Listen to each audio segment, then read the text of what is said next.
Out with the old, in with the new. This car has been sitting for like 30 minutes plus, still holding fuel pressure. You know what that tells me?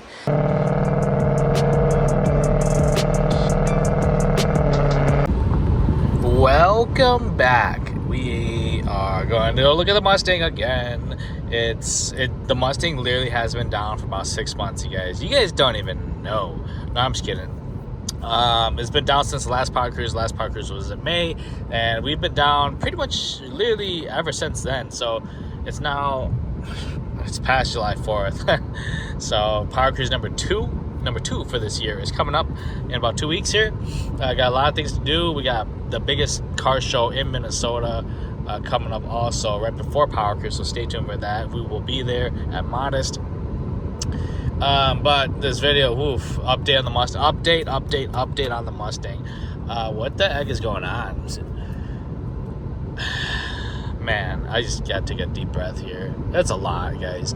You guys know, you know. If you don't, well, I'm probably not going to say too much.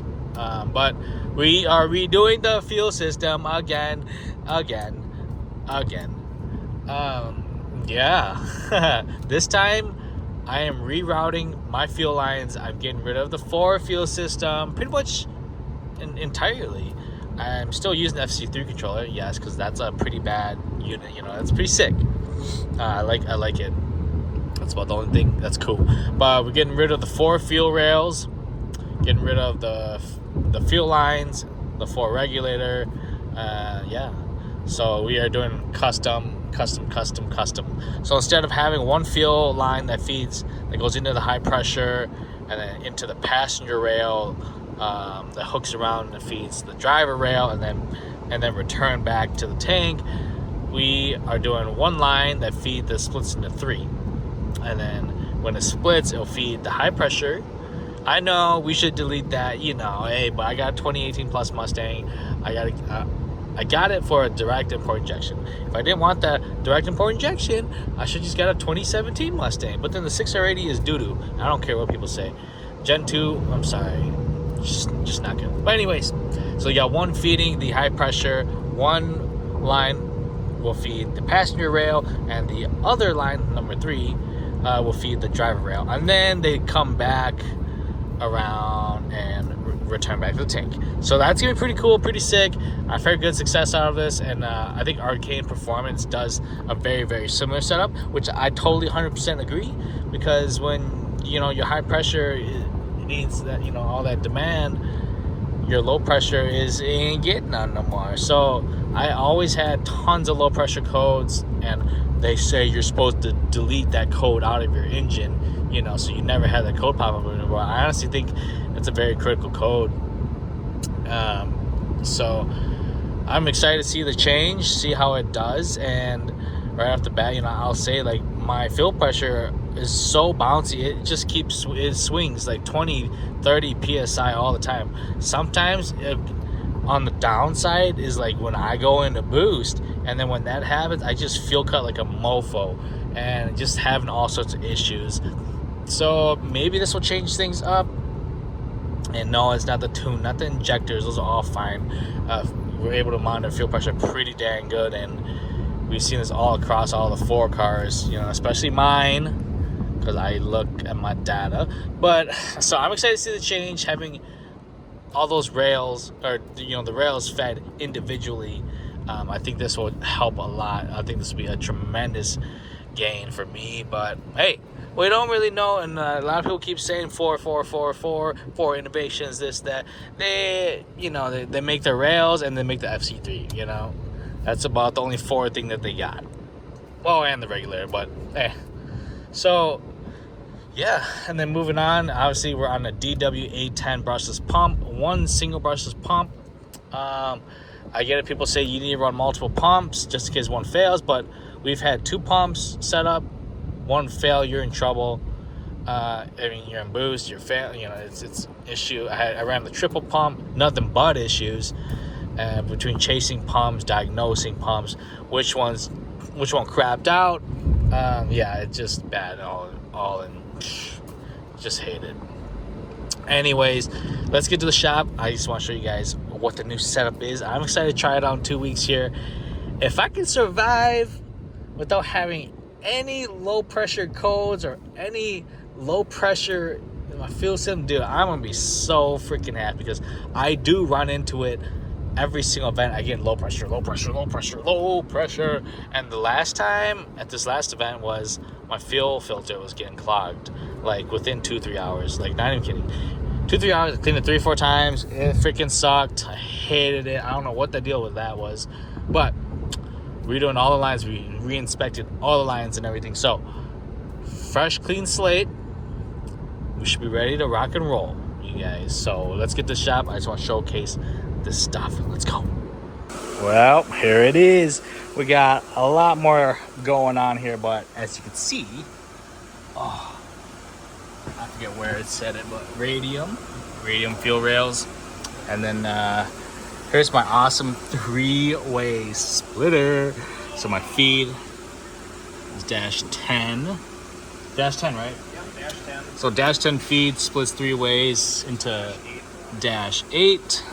1, 2, 3. So one would feed passenger driver rail, and then the other one feeds into high pressure right into this sucker.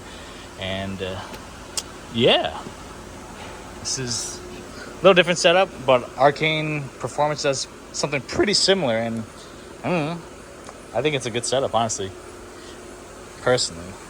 And then we relocated my vacuum block all the way over here. It was tucked in the back there. I like this a lot better, but there's only one way to find out if this actually works in about 2 weeks time. Out with the old, in with the new. Well, basically this is pretty much all the original 4 lines that the car came with. Obviously we redid some lines with some fittings previously by someone else, and a couple Amazon stuff. There's a couple 4 fittings that are still on here. Yeah, this one's still a 4. We got Red Horse, and yeah, it's okay. But we got all new stuff, and check this out. You guys remember how I was complaining about how my regulator was never holding and it kept dropping, zeroing out? Look at this. This car has been sitting for like 30 minutes plus, still holding fuel pressure. You know what that tells me?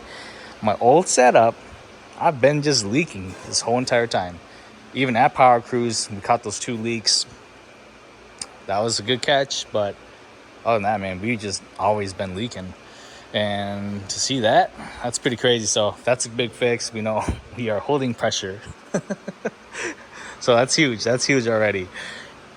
And like I said, we routed some stuff here. I'm pretty excited, you guys. This is my NOS. We got NOS ran right into the intake right there, so watch out. So we got a couple more things to do. Button up the under tray down there, and we got the wheels for data logging. We're gonna go data log this baby. We did a couple more secret sauce kind of things to this Mustang. So we're gonna go data log. I'm expecting a couple more pounds of boost. And dude, I wanted less power. Here I am. It's too spicy. This is just way too spicy now. On the way home, you guys, I hope you guys enjoyed the little update on my Mustang. It's been down since the last Power Cruise. I get it. Redoing the fuel system again. We're doing it again. We found more leaky lines, and hey, my fuel pressure gauge inside my engine bay actually holds fuel pressure now when the car shuts off. And yes, I had a check valve before, but like before it shut off the engine, it would just bleed down to 0 within like a second. Now it actually holds. So I don't know what to really say about that, other than my fuel lines previously have been just always leaking. We also found a couple boost leaks, a couple clamps, wrong nuts on a couple clamps. That was interesting. So I don't know what to say about that. So we fixed some fuel leaks, some boost leaks. So I should be making a lot more power, but you know, more power is, I dealt with a lot of traction issues out there. So I don't know how well I'll be able to, what I'll be able to do. I don't know how well I'll be able to to put it down anymore now. But we'll see what happens, you guys. Might put on a fresh set of tires. But moving on forward, we got a couple car shows to come, Modest and then Clean Culture, and then we go to Power Crew. So all of that within under 2 weeks here. So stay tuned, you guys. Mustang is up and running. Oh yeah, we have to wrap the hood on the Mustang too. So there's a lot of things to come, and not a lot of time. 1 to 2 weeks before we race. So we'll see you guys out there. Peace out.